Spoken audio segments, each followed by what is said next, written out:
And tonight, powerful winds are back, fueling extreme fire danger. Fires like this new one tonight in Hemet. Welcome to the Fox 11 News at 10. I'm Christine Devine. I'm Marla Diaz.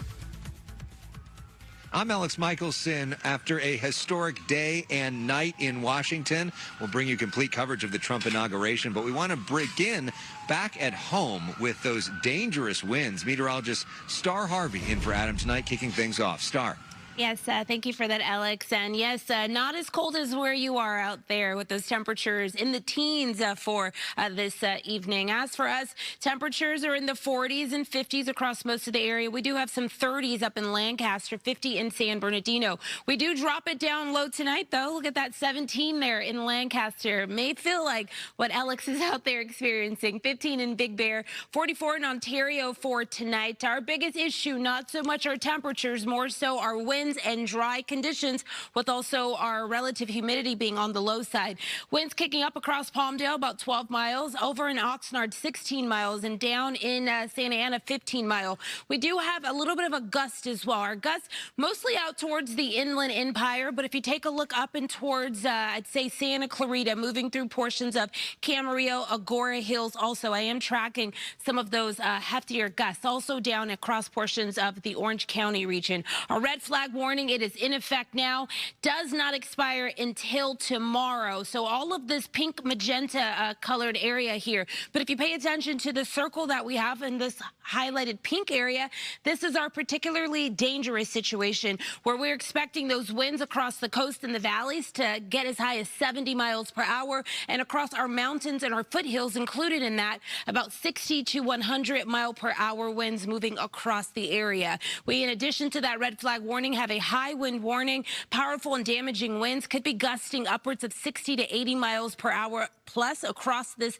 area here. And then that high wind advisory, this is until tomorrow at 2 p.m. We want to make sure that you watch for those down tree lines, or down tree limbs, but also the power outages across the area. We have a fire weather watch that does pick up once those advisories do expire. This goes into effect Tuesday through Thursday because we are expecting the dry conditions across the area to continue through the week, but also those breezes to continue moving through here as well. When we return, I'll have a closer look at some of our areas currently being impacted by our winds and our humidity values.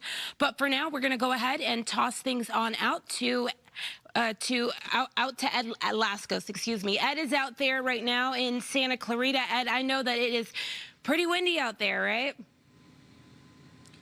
Well, I got to tell you, Star, the wind we saw was the sundowners a few hours ago, and since then it's really calmed down. Very, very quiet. No wind at all, not even a breeze. We're on Old Topanga Canyon Road in the hills of Calabasas, just below Mulholland. Again, very calm. Some areas, though, through the counties, I'm thinking about Riverside County, they have some strong winds this late hour, and even a new fire sparking out there. So let's get going to Riverside County. Watch. Monday night, the fire threat from the explosive Santa Anas. This, the Chambers fire in Hemet, burning through a wide, flat area of light brush. The winds fanning the flames. Cal Fire's on it fast, fighting it with hand crews, knocking down its forward progress on this uneasy night. From here in Riverside County to San Bernardino, as the dangerous Santa Anas blast through again. Powerful winds elevating the threat of more explosive wildfires. The Palisades Fire Command now out with this warning. And with those gusty Santa Ana winds, we're going to have very, very low relative humidity. So that's accommodation for critical fire weather conditions. The Santa Ana's gusting already, ripping down this side in Pomona.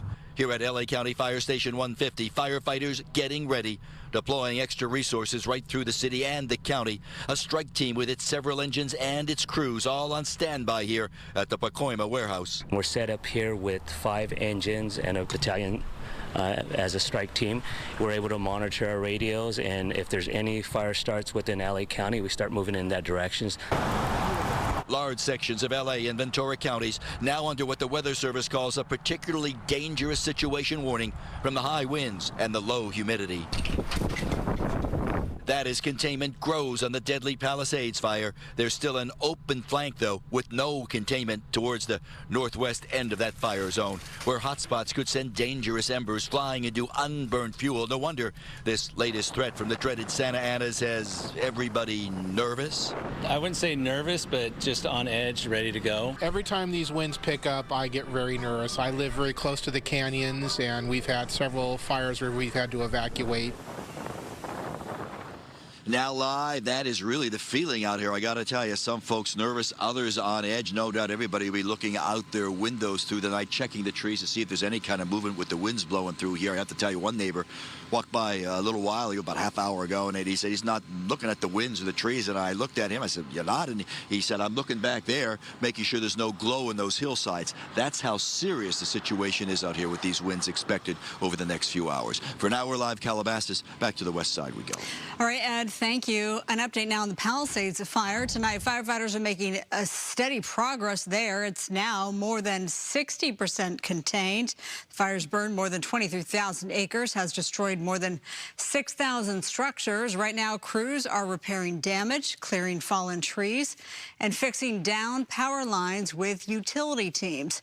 Officials are urging residents to continue following evacuation orders and also reminding everybody to stay alert. Meantime, residents in Altadena can now return home after the Eaton fire. However, some areas do remain restricted. That fire, nearly 90% contained, tore through a little over 14,000 acres. Over 9,000 structures are destroyed. Teams continue to prepare for flooding risks. Police arrest a possible transient man accused of starting a small brush fire at Griffith Park. It happened this afternoon. LA firefighters, they were able to quickly put out those flames. Let's go to Griffith Park, where Fox 11's Chelsea Edwards is live tonight and has more for us. Chelsea? Yeah, you know, Marla, there have actually been a number of instances like this. Pretty incredible to think about. Thankfully, though, in this case, firefighters were ready to be in place. They jumped into action, and they were able to stop those flames before they caused any major damage. But people living in this area certainly on edge tonight. This is an unusual spot for a fire. Firefighters jumped into action as a wildfire grew in Griffith Park, aggressively hitting flames from the air and ground. It started around 1 p.m. south of the Griffith Observatory, where someone reported seeing a transient man lighting a blaze. While firefighters battled the flames, police tracked down the suspect and arrested him on suspicion of arson. Since the deadly Palisades and Eaton fires broke out on January 7th, dozens have been arrested for trying to take advantage of the disaster, and at least 20 have now been charged with crimes like felony arson, looting, and impersonation of a firefighter.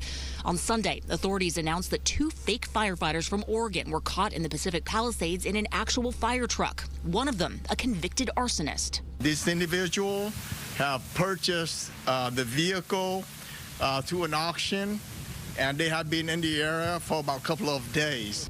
LA County District Attorney Nathan Hochman has vowed to go after anyone who takes advantage of victims. To anyone who believes they can use this disaster as a cover for criminal activity, let this be your warning. You will be caught and you will be held accountable. The citizens of this county deserve safety and justice, especially in the wake of such unprecedented devastation, and I will not rest until we achieve both. Angelinos certainly hope that's the case.